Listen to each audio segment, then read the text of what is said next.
In this video, I'm going to explain how to use linear programming to solve real-world problems. For today, there are two important questions. First, how do we use systems of inequalities to solve and model real-world situations? And secondly, how can systems of inequalities be used to find maximum and minimum values?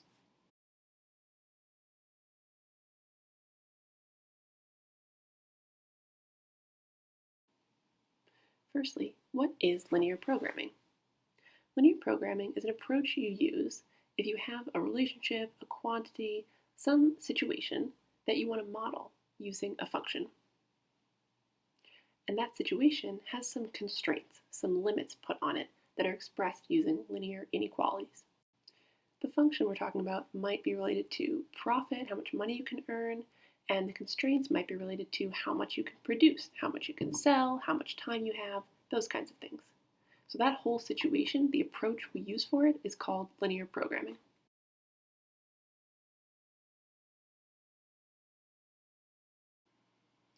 Let's look at an example. So we've got a woman named Lisa who's making and selling jewelry on the side, earrings, necklaces, etc.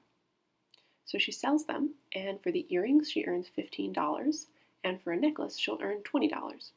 And so she wants, of course, to maximize her profit. She wants to make as much money as possible. But there are some constraints, some limits on what she can do. First, it takes half an hour to make a pair of earrings, and it takes an hour to make a necklace. Second, she only has 10 hours a week in which to make jewelry. She has another job, this is just part-time, she can only work for 10 hours a week. And lastly, she only has enough materials to make 15 items in a week.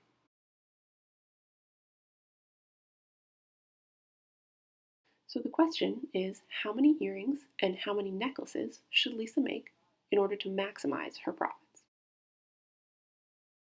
The first step, we have to label our variables. So let's call earrings X and necklaces Y.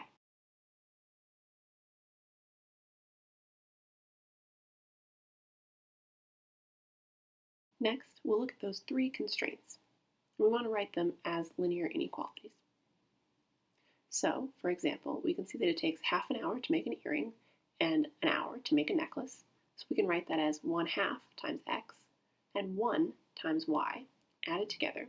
And that expression tells us how much time it'll take to make a given number of earrings and necklaces.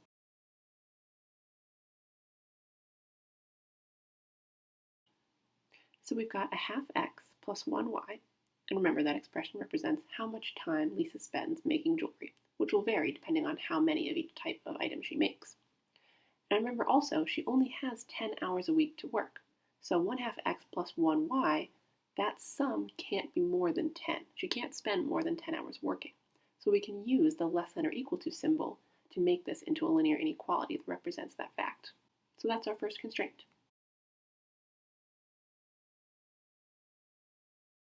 Now this third constraint tells us that Lisa only has enough materials to make 15 items per week. So that means she could make 15 pairs of earrings and no necklaces, 15 necklaces and no earrings, 7 earrings and 8 necklaces, it varies. But the total of earrings plus necklaces can't exceed 15. So X plus Y has to be less than or equal to 15.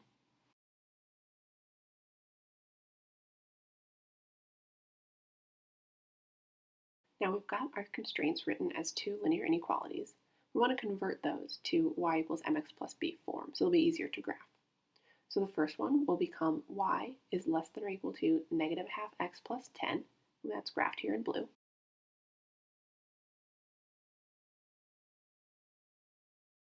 And the second constraint is going to become y is less than or equal to negative x plus 15, which is graphed in green. And then once we've graphed and shaded both of those inequalities, you can see there's an area of overlap between the green and the blue. And that's where our solutions lie. So any points in that area satisfy all the constraints. For example, the point 5, 5. Lisa could make 5 earrings and 5 necklaces. She has enough time and she has enough materials to do that. The point 10, 10 is not in the solution, which means that Lisa couldn't make 10 earrings and 10 necklaces. She doesn't have enough time or resources to do that. So that area of overlap is where all the constraints are satisfied. Those are all our possible combinations. But the question, remember, is which of those combinations is best to maximize her profits? So how do we maximize the profits?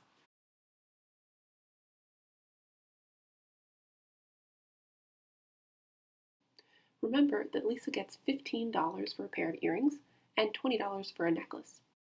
So 15 times X plus 20 times Y is the total money she'll earn for all the jewelry she makes. That function is what we want to maximize.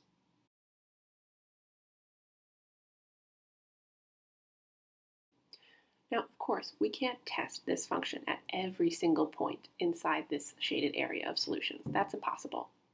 But to find the maximums and minimums, what we need to do is just test the vertices, the corners of this shaded area, and we will find the maximum and minimum values for the function. One thing I haven't mentioned here is that we're not talking about any negative x or y values. And the reason for that, of course, is that Lisa can't make a negative number of earrings or a negative number of necklaces, so we're just focused on the first quadrant in the graph here. But those are really two extra constraints that we have, cutting off at the x-axis and cutting off at the y-axis to just leave us with the positive quadrant. So you can see that area of overlap is a quadrilateral, so it's got 4 vertices that we can test, and we've labeled the coordinates of those vertices. And we're talking about maximizing profits, so we can already discard that point 0, 0, because we know that there's no way that making no earrings and no necklaces will maximize profits. So we can test those other 3 vertices, 0, 10, 10, 5, and 15, 0.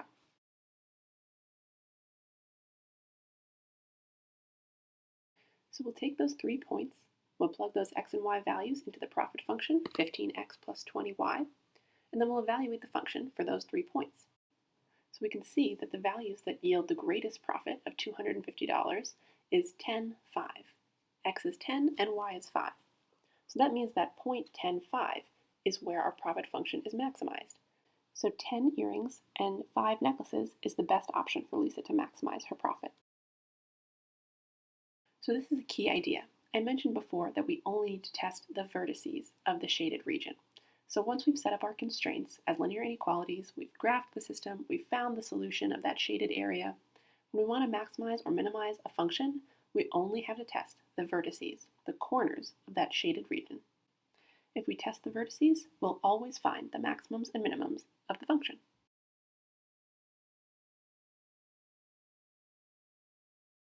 So in this next example, we've got 3 constraints, and we want to maximize this function p. So first we'll graph each constraint. Here's y is greater than or equal to 3/2 x minus 3. Here's y is less than or equal to negative x plus 7. And these last two, x is greater than or equal to 0 and y is greater than or equal to 0, mean once again we can ignore any negative x or y values and just focus on the first positive quadrant. So we've got these blue and pink areas overlapping, and once again we've got a little quadrilateral, and we want to look for the maximum values of our function, so we're going to test the vertices of that shaded overlap area. P equals 3x plus 2y is our function, so we're going to go ahead and replace x and y with the values of each of these vertex points and look for which one gives us the greatest p. So after we've tested and evaluated the function, we can see that the point 4, 3 gives us the greatest answer, 18, which means that 4, 3 is the point that maximizes the function.